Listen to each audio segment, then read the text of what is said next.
नमस्कार. नयन मराठी रेसिपीमध्ये मी नयन सर्वांचं खूप खूप खूप मनापासून स्वागत करते. आज आपण मिक्स भाज्या वापरून झटपट असे रवा आप्पे कसे बनवायचे याची रेसिपी बघतोय.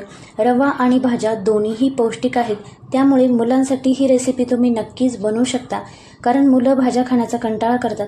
या पद्धतीने जर तुम्ही आप्पे बनवले तर मुलं आणि इतरही मेंबर्स अगदी आवडीने खातील. रेसिपी करायला अगदी सोपी आहे, झटपट आणि घरगुती साहित्यात, आणि महत्त्वाचं म्हणजे सर्वांना आवडेल अशीच आहे. त्यामुळे एक लाईक नक्की करा. रेसिपीला सुरुवात करणारच आहोत, पण त्याआधी एक निवेदन आहे. चॅनलवर म्हणजेच नयन मराठी रेसिपी या चॅनलवर तुम्ही जर नवीन असाल तर चॅनलला सबस्क्राईब करा आणि व्हिडिओ खालील घंटीचं बटन दाबायला विसरू नका, म्हणजे नवीन व्हिडिओचे जे नोटिफिकेशन्स येतात ते तुम्हाला सर्वात आधी मिळेल. आज आपण रवा आप्पे बनवतोय, तर त्यासाठी मी इथं ही वाटी तुम्ही बघू शकता. ह्या वाटीने 3 वाट्या इथं रवा घेतलाय. तर हा रवा मध्यम साईजचा आहे. तुम्ही अगदी बारीकही रवा वापरू शकता, आणि जर तुमचा रवा जाडसर असेल तर थोडासा मिक्सरला फिरून घ्यायचा, म्हणजे मग आपला रवा लवकर भिजला जातो. आता हा रवा भिजवण्यासाठी आपण इथं 1 वाटी दही घेतलंय. ज्या वाटीने आपण रवा घेतलाय त्याच वाटीने इथं 1 वाटी दही घेतलंय. हे दही मी इथं फ्रेश घेतलंय. आपण थोडं थोडं पाणी घालून हे रवा भिजून घेणार आहे. आता मी इथं 3 वाट्या रवा घेतलाय. तुम्हाला किती प्रमाणात आप्पे करायचे त्यानुसार रव्याचं प्रमाण कमी जास्त करायचं आहे. आता थोडं थोडं पाणी घालत आपण हा रवा पाण्यामध्ये आणि दह्यामध्ये मिक्स करून घेतला. तर हा ग्लास तुम्ही बघू शकता, 3 वाट्यांसाठी मला 1 ग्लास इथं पाणी लागले. आणि या पद्धतीची कन्सिस्टन्सी करायची, म्हणजे आपला रवा ह्या पाण्यामध्ये आणि दह्यामध्ये छान भिजला जाईल. आता हे 10 ते 15 मिनिटासाठी आपल्याला भिजत ठेवायचं आहे. आता रवा आप्पे बनवण्यासाठी आपण जे भाज्या घेतल्यात त्या बघू. तर इथं मी मध्यम आकाराचे किंवा छोट्या आकाराचे 2 कांदे इथं बारीक कट करून घेतले. त्यानंतर 2 मध्यम आकाराचे टोमॅटो इथं कट करून घेतले, एकदम बारीक कट करायचे हे. त्यानंतर थोडासा लसूण घेतलाय, थोडंसं आलं. त्यानंतर एक मध्यम आकाराची शिमला मिरची बारीक कट करून घेतली. त्यानंतर थोडासा कोबी घेतलाय, थोडीशी 1 वाटीभर कोथिंबीर बारीक कापून घेतली. चवीनुसार इथं मीठ घेतलंय आणि 2 ते 3 हिरव्या मिरच्या घेतल्यात आणि त्यात थोडासा लसूण घातलाय. असा त्याचा ठेचा बनवून घेतलाय.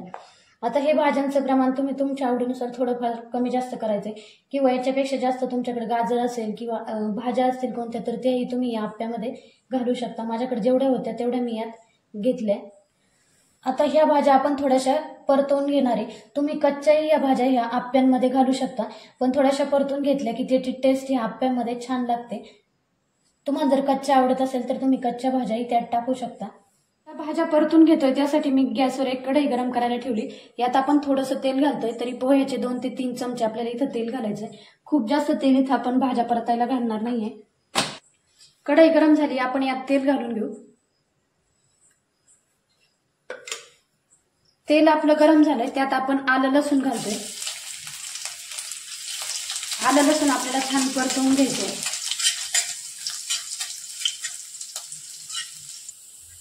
आलं लसूण आपलं परतून झालंय, त्यानंतर आपल्याला कांदा घालायचा.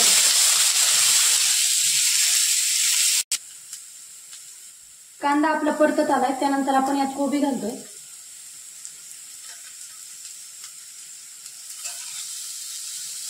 त्यानंतर लगेचच आपण यात शिमला मिरची जी बारीक कट करून घेतली ती यात घालतोय. त्यानंतर बारीक कट करून जो टोमॅटो घेतला तोही लगेचच आपण यात टाकतोय, म्हणजे सगळ्या भाज्या लवकर परतल्या जातात.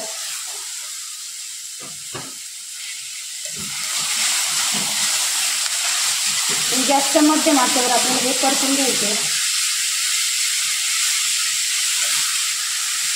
त्यानंतर मिरची लसूण आपण इथं ठेचा करून घेतला तो यात टाकतोय, म्हणजे ह्या साहित्यावर तोही परतला जातो.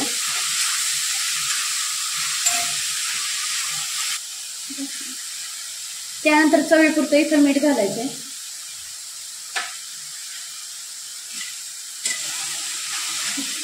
पाच ते 7 मिनिटं आपण ह्या भाज्या परतवून घेतल्या. आता आपण लगेचच गॅस बंद करणार आहे आणि ह्या 5 मिनिटासाठी भाज्या आपण थंड होऊ देणार आहे. मग आपण ह्या रव्यात मिक्स करणार आहे. ह्या भाज्या अशा थोड्याशा परतून घेतल्या म्हणजे याचा कच्चेपणा कमी होतो आणि चवीलाही छान लागतात. तुम्हाला जर कच्च्या आवडत असेल तर तशाही तुम्ही घालू शकता. आता आपण ज्या परतून भाज्या घेतल्या होत्या त्या यात मी मिक्स केल्यात. कोथिंबीर, आता यावर आपण कोथिंबीर टाकून घेतोय. तुम्हाला जर काही भाज्या परतून आणि काही कच्च्या अशा टाकायचं असेल तरी टाकू शकता.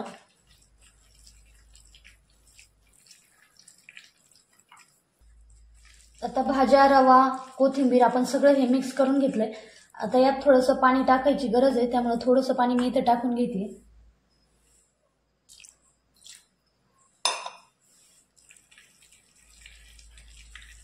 मी इथं अगदी थोडंसं पाणी घालून हे मिक्स करून घेतलंय.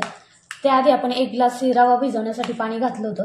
तुम्ही याची कन्सिस्टन्सी अशा प्रकारे ऍडजस्ट करून घ्यायची आहे.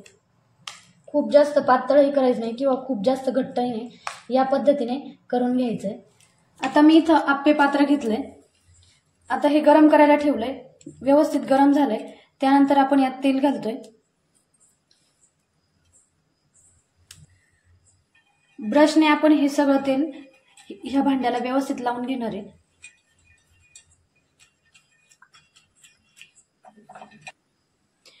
आप्पे पात्राला आपण तेल लावलंय आणि गरम करायला ठेवलंय. तोपर्यंत आपण लगेचच यात सोडा घालतोय. सोडा खूप जास्त जुना घ्यायचा नाही, नवीन सोडा घ्यायचा, म्हणजे तो व्यवस्थित मिक्स होतो आणि आप्पे आपले फुगायला छान मदत होते. यात आपण रवा मिक्स केला त्यावेळेस मीठ घातलं होतं. त्यानंतर आपण भाज्या यात टाकल्या. मिठाचा अंदाज बघून आपण परत यात थोडंसं मीठ घालायचंय आणि हे व्यवस्थित मिक्स करून घ्यायचं. आता आप्पे पात्रामधलं तेल आपलं छान गरम झालंय. त्यानंतर आपण लगेचच आप्पे घालून घेतोय. पण आप्पे घालताना आधी कड्याच्या बाजूने घालायचे.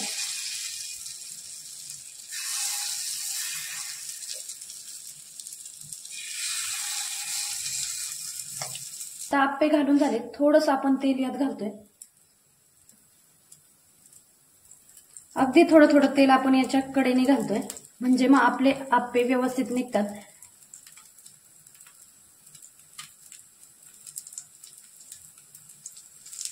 आता त्यानंतर आपण 5 मिनिटासाठी याच्यावर झाकण ठेवतोय आणि गॅस बारीकच ठेवायचा आहे, म्हणजे आपले आप्पे व्यवस्थित आतून शिजले जातात.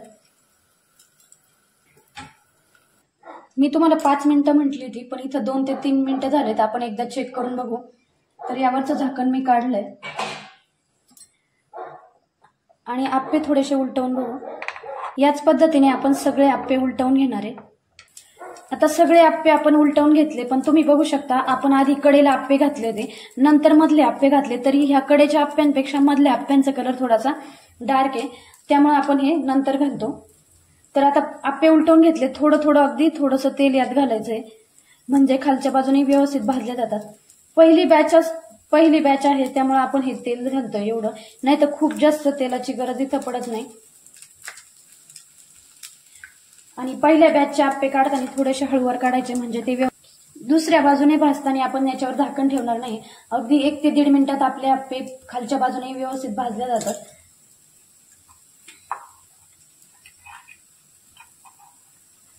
तुम्ही बघू शकता अगदी 1 ते 1.5 मिनिटात आपले आप्पे छान भाजून झालेत. नंतर बोटाने उलटवता येत असेल तरी आपण उलटवू शकता. आता यानंतर आपण गॅस बंद करतो. आता दुसरी बॅच आपण आप्प्यांची टाकून घेतोय. तर त्यासाठी मी परत भांड्यात थोडंसं तेल घातलंय. त्याच पद्धतीने आपण सगळे आप्पे घालून घेणार आहे. आता दुसरी बॅचही आपण आप्प्यांची टाकून घेतली होती. त्यानंतर 2 मिनिटं झाले. आपण झाकण काढून बघू. आता आप्पे आपण उलटवून बघतोय. अगदी अलगद ते उलटल्या जात आहे. दुसरी बॅच काढायला अगदी सोपी होते. याच पद्धतीने आपण सगळे आप्पे उलटवून घेणार आहे. आता सगळे आप्पे आपण उलटवून घेतले. थोडंसं अगदी आपण यात तेल घालतोय. तुम्हाला खूप जास्त तेल घालायचं नसेल तर नाही घातलं तरी चालतं. सर्वांना आवडतील असे वरून क्रिस्पी, आतून मऊ लुसलुशीत आणि जाळीदार असे आपले आप्पे तयार झालेत. तर रेसिपी एकदा ट्राय करा आणि लाईक करायला विसरू नका. तुमच्या मित्रमैत्रिणींसोबतही शेअर करा. पुन्हा भेटूया अशाच एका छानशा रेसिपीसोबत. तोपर्यंत बाय बाय.